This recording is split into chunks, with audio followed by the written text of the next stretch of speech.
The old man sat on the cold pavement outside a closed grocery store, his back pressed against the glass, his legs pulled close to his chest.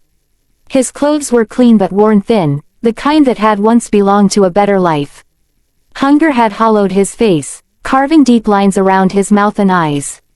Every few minutes, his stomach tightened in painful waves, but he didn't beg. He simply watched people pass, his eyes heavy with exhaustion and quiet dignity. Across the street, a single mother named Amina stepped off the bus, her son asleep on her shoulder. The day had already drained her. She worked 2 shifts, cleaned houses on weekends, and counted every coin before spending it. Her purse held just enough money to buy bread and milk for dinner. Nothing more, nothing extra. As she walked toward the store, she noticed the old man. Something about him made her slow down.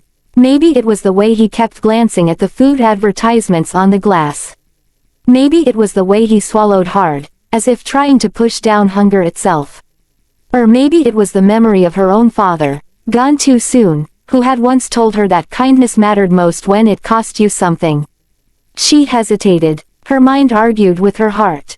She couldn't afford generosity. Not today. Not ever. Her son shifted in his sleep, and she tightened her grip, feeling the weight of responsibility press into her chest. She took a step toward the store. Then another. Then she stopped. Turning back, she crossed the street and stood in front of the old man.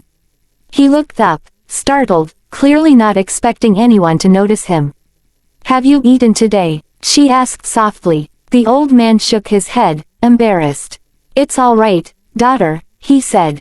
"I'll manage." She didn't ask more questions. She didn't lecture him. She simply handed her son to her other hip and went inside the store. She bought bread, warm soup, and a small bottle of water. At the counter, she hesitated again, then added an apple. She paid, knowing she would eat less tonight, knowing tomorrow would be harder. When she returned, she knelt beside the old man and placed the bag in his trembling hands. "For you," she said. "Please." Tears filled his eyes as he opened the bag. He stared at the food as if it were something sacred. His hands shook as he broke the bread. "May God reward you," he whispered. "You have no idea what this means." She smiled gently. "Just eat," she said, standing up. "That's enough." She walked away without giving her name, without waiting for thanks. She didn't see how the old man watched her leave, how he pressed his palm to his chest as tears slid down his cheeks. A few hours later, the street transformed. Black cars pulled up, sleek and expensive, drawing curious stares. Men in suits stepped out, scanning the area with urgency. One of them spotted the old man and rushed forward. "Sir," he said, breathless.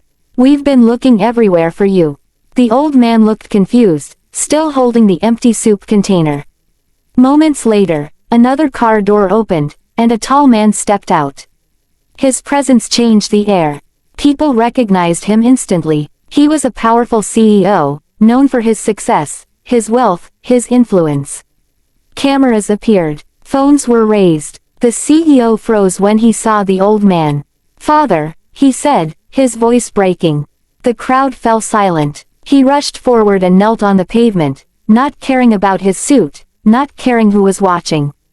He took the old man's face in his hands. "I told you not to leave the house alone," he said, tears forming. "We were terrified." The old man smiled faintly. "I just wanted to walk," he said. "I didn't expect to get lost." The CEO held him tightly, then noticed the empty food bag. His expression changed. "Who helped you?" he asked quietly. The old man looked down the street, searching. "A woman," he said. "A mother. She had a child with her. She gave me food when I had nothing." The CEO stood up slowly. "Find her," he said to his team. Now. It didn't take long. Amina was walking home, her son now awake and chattering softly, when a car pulled up beside her. Fear flashed through her, but a calm voice called out. "Ma'am, please, we just want to talk." She turned to see the CEO approaching, his eyes full of emotion. "You helped my father today," he said. "You saved him from hunger." She was confused. "I just gave him food," she said. "Anyone would have done the same."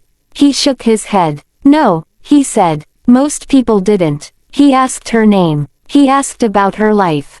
He listened as she spoke of long hours, unpaid bills, and quiet prayers whispered late at night. Tears filled his eyes. You gave when you had almost nothing, he said. That tells me everything I need to know about you. He offered her help. Not charity, but opportunity. A stable job. Education for her son. A home where she wouldn't fear tomorrow. She hesitated, pride and disbelief mixing in her chest. Why? She asked. He looked back at his father, now safe in the car. Because kindness like yours deserves to be protected, he said. And because my father is alive tonight because of you. Amina accepted, not for herself, but for her child. As the cars drove away and the street returned to normal, one thing remained changed forever. A simple act of compassion had rewritten destinies. Hunger had met kindness, poverty had met dignity, and a quiet mother had reminded the world that the smallest good deed, done at the right moment, can echo louder than power, money, or fame.